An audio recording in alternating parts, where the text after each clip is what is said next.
This John Dan Salvador working against Lau. Okay, palobong tira, pasok. Lalagay John Dan Salvador. First 2 points in the game. At you would like ang ginagawa ng mga veterano ng Pure Foods, at lalo na to si James Yap, going to their other guys, other options like John Dan Salvador, para yung iba nilang mga kakampi, nagkakaroon rin ng kumpiyansa. At malaking bagay yan, ano, kung lahat ng mga players sa court ay kampante that they can deliver for their team. No? Sabi nga natin, parang dumadali ang laro eh. Ito si J.J. Helderbrand taking matters into his own hands, drove hard to the basket, picked up the foul, and now has 2 shots from the line and makes both of them. Down to 45 seconds in the second quarter. Chico Lanete. Lumalabas si James Yap. Binigay kay Peter June Simon. Simon against J.R. Aquino. Simon pa rin. Picked up by Rivas now. On the switch. There's another pick. Kirby Raymond against the pass. Hindi makatira. And the last second. James Yap from way out. At para nanlumulon si Ronald Tubid sa TM3 na hinatid sa inyo ni James Yap with the shot clock down to 1 second. Unbelievable. Nakakapanghina yung mga tirang ganon kung ikaw ay Barangay Ginebra. Nakita ko nga yung reaction ni Ronald Tubid eh. Parang naubusan siya ng lakas eh. Nung makita niya pumasok pa yun eh. Para ba sinasabi niya, ano pa ba kailangan namin gawin? Eh, lahat na ng ginawa namin eh, ayaw pumasok. Pagkataas yung kanila, 1 second to go, ang layo pa, biglang pumasok. Ringless pa. Ringless pa. Ito si J.J. Helderbrand trying to return the favor. And that's about the size of the first 24 minutes of play.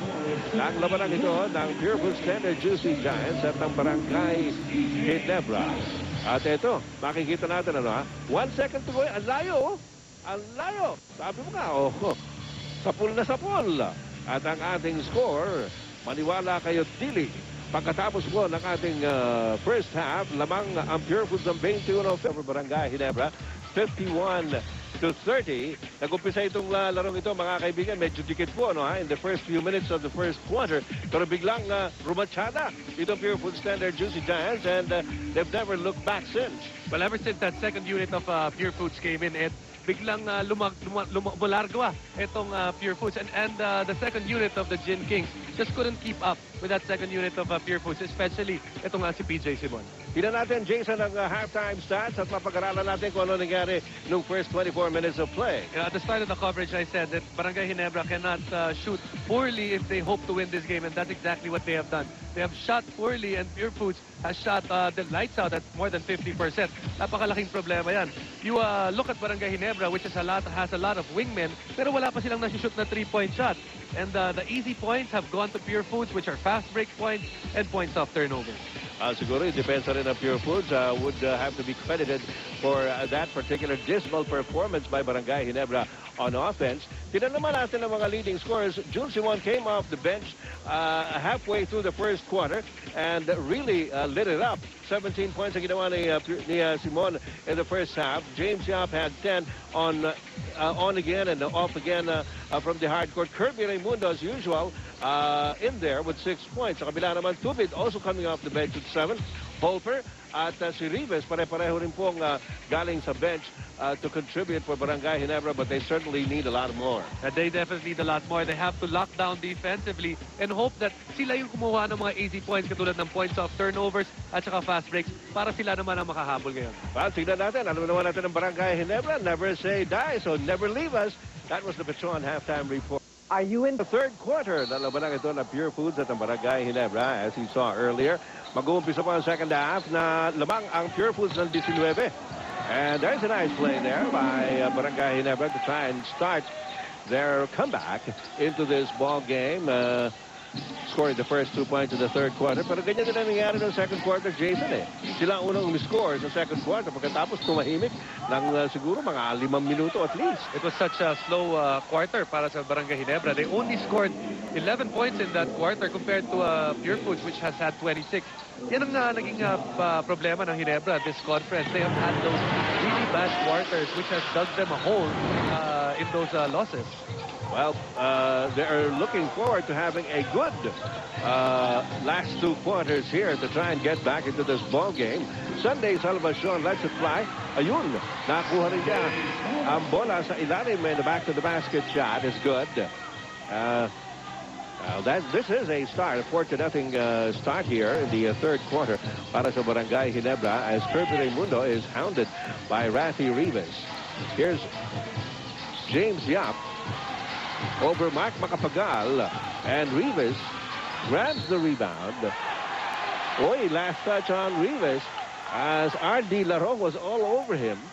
Akala ni Rivas, okay, nakuha niya yung rebound, but you can't rest on a rebound. Kailangan you have to secure it.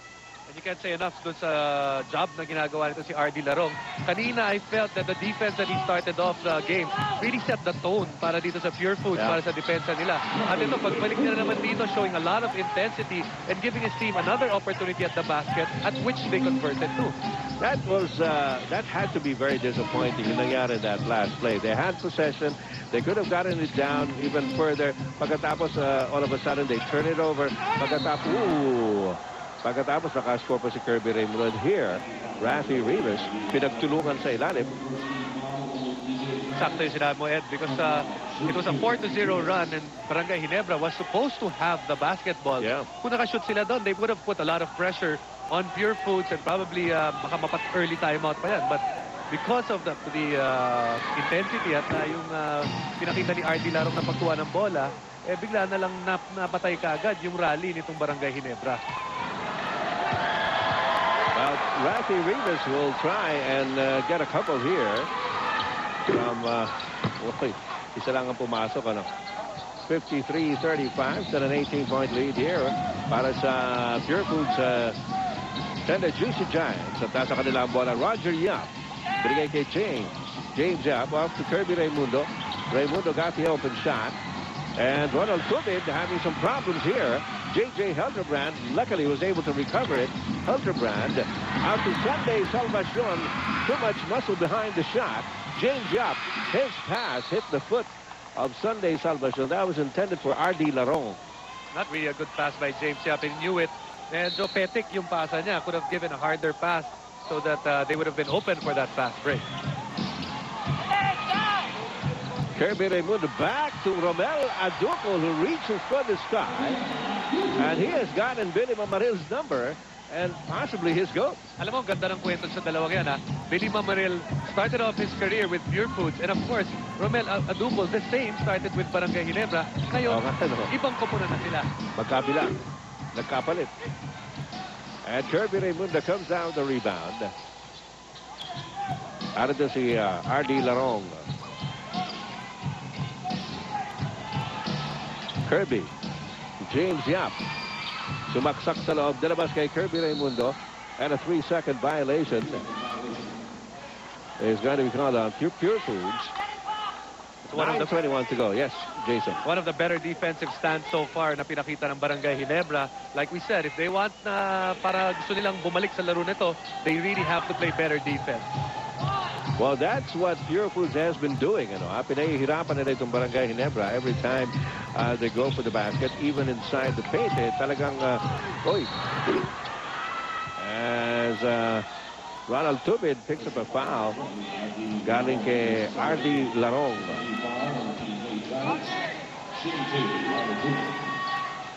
So Tubid at the line.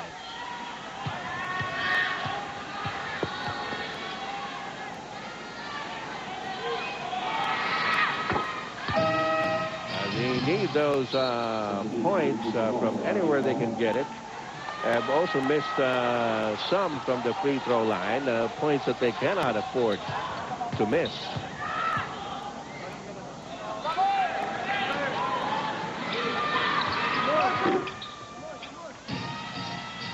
A 2 for 2 that time for Ronald Tubid.